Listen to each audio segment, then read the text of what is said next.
Moi, je pense il est difficile d'aborder cette question à partir des propositions. J'ai vu des gens qui disent 20 propositions, là, qui disent 100 propositions, etc. Quand celui qui dit 100 lui dit pourquoi pas 200, ou là, pourquoi pas.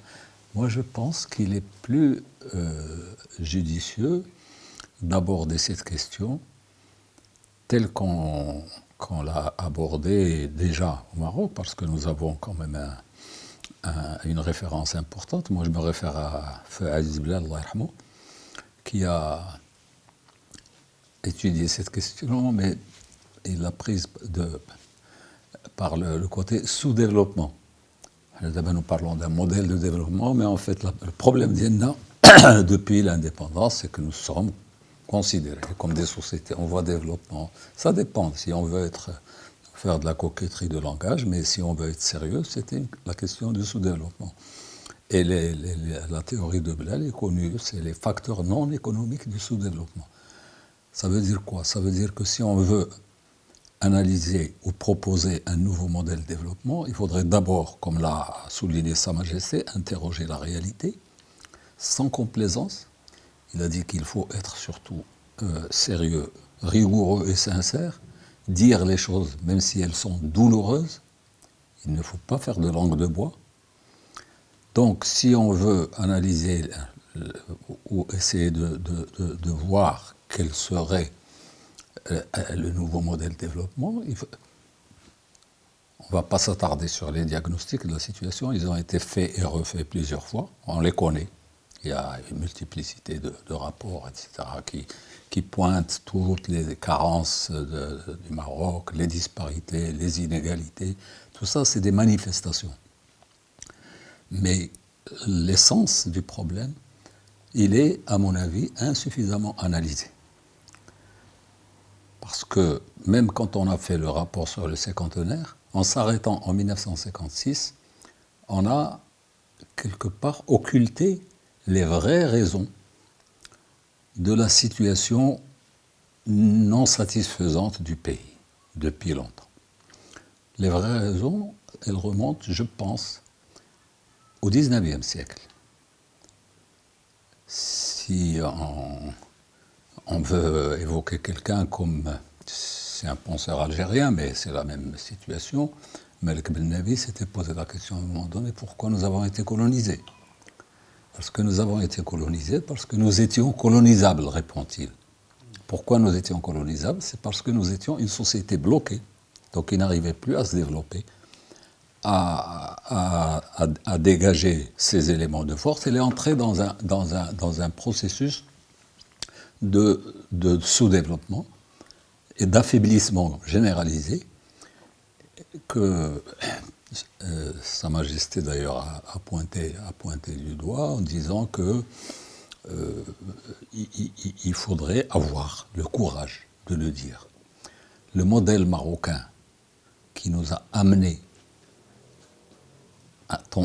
qui nous a fait passer d'une situation de société, le royaume chérifien était une puissance régionale respectée, même crainte à un moment donné, et puis au XIXe siècle, c'était devenu la proie de toutes les convoitises parce que tout le monde avait détecté une société en voie d'affaiblissement continu et même qui était menacée de désintégration.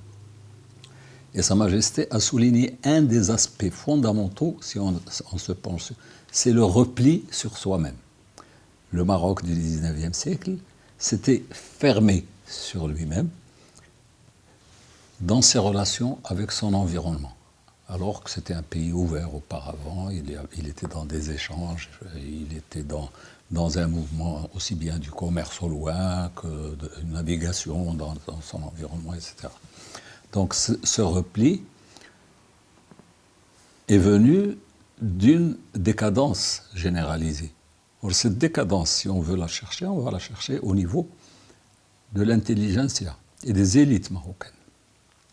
Les élites marocaines ont été longtemps un facteur de résistance à l'innovation et au progrès. On sait qu'il y avait de grands réformateurs parmi les sultans alaouites et que ces sultans se heurtaient à la résistance des élites qui, entre guillemets à l'époque, qui étaient incarnées par les gens qui sortaient des universités traditionnelles. Et c'était les mêmes familles qui donnaient à la fois les commerçants et les ulémas, etc. Et ces deux composantes de l'élite étaient un facteur de résistance à toutes les innovations. On peut lire chez quelqu'un qui était très intéressant en tant qu'historiographe, comme Nasseri par exemple, qui a écrit sur ça, ce qu'il dit à propos de la mise en quarantaine quand il y a une épidémie. Ça, voilà un grand intellectuel qui dit que la mise en quarantaine, c'est une hérésie.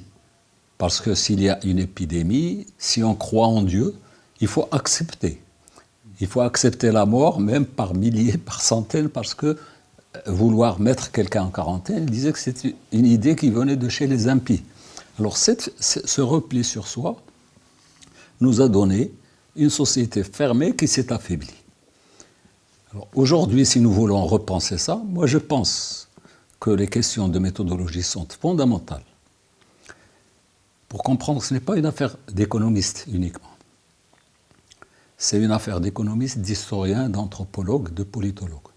Parce que tout ça toutes ces disciplines doivent concourir à mettre sur la table d'abord le modèle que nous ne voulons pas, qui nous a amenés à ça. C'est en quelque sorte faire l'autopsie d'un système qui est mort depuis longtemps et qu'on ne veut pas enterrer. Pour essayer d'aller faire l'autopsie, c'est carrément comme les médecins légistes d'un corps qui est mort. Si on fait l'autopsie, on sait de quoi il est mort. Et là, on pourrait trouver des réponses à nos interrogations. Ces réponses sont d'ordre économique, d'ordre institutionnel, d'ordre culturel. En premier lieu, quelqu'un disait que pour penser la réforme, il faut d'abord réformer la pensée avant de penser la réforme. Or, il y a un problème au niveau de la pensée.